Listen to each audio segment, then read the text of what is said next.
હા મારું નામ આકાશ ત્રિવેદી રામબાયોટેક ફર્ટિલાઇઝર કંપની ખાતરમાંથી આવી છે અને આપણે પ્રગતિશીલ ખેડૂતની મુલાકાતે. દાદા તમારું નામ? મારું નામ જારમભાઈ મોનાભાઈ સલોડિયા. અને આપણે કયું કયું ખાતર નાખ્યું તમે? NPK અને પોટાશ. હા ને કેટલી થેલી નાખ્યું દાદા? 10 થેલી નાખ્યું. 10 વીઘામ 10 થેલી 10 થેલી 10 વીઘામ નાખ્યું. તને તમને આમ ઉતારામાં કેવું લાગ્યું? ઉતારામાં સારું છે અત્યારે તો. અત્યારે સારું છે. અને આપણે ક્યાંય પીળી સિંગ પડી છે? નહીં, ક્યાંય નહીં, એક છોડવો નહીં. આપણે જોઈ રહ્યા છીએ ક્યાંય પણ પીળી સિંગ નથી, એક ડાઘ નથી અમારી પાસે. એક ડાઘ નથી.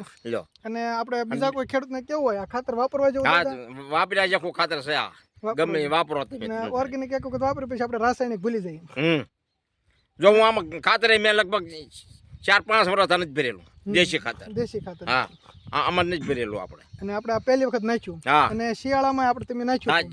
4 થેલી મને ચાળામાં આપ્યું હતું તમે. એ ઘઉંમાં ધાણામાં નાખ્યું, એ રિઝલ્ટ આપ્યું એટલે મેં આ લીધું હતું. આપણે બીજા પણ કોઈ ગમે તાલુકામાં હોય કે ગમે રાજ્યમાં આપણે કેવું હોય કે ખાતર વાપરવા જેવું. હા એટલે કહું છું અત્યારે તો સારામાં સારું છે આ ખાતર, મને ખબર છે. લો. અને કાંઈ થેન્ક યુ દાદા.